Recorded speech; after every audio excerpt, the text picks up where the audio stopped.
سبقت من ربك لكان لزاما وأجل مسمى فاصبر على ما يقولون وسبح بحمد ربك قبل طلوع الشمس وقبل غروبها ومن آناء الليل فسبح وأطراف النهار لعلك ترضى ولا تمدن عينيك إلى ما متعنا به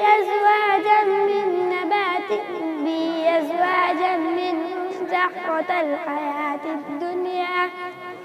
لنفتنهم فيه ورزق ربك خير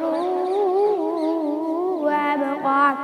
وأمر أهلك بالصلاة واصطبر عليها لا نسألك رزقا نحن نرزقك والعاقبة للتقوى وقالوا لولا يأتينا بآية من ربه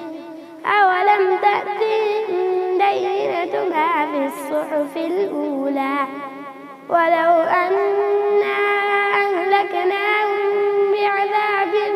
من قبله لقالوا ربنا لولا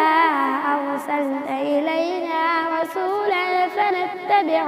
آياتك من قبل أن نذل ونخزع قل كل متربص فتربصوا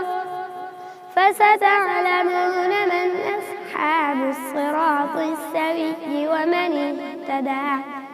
صدق الله العظيم.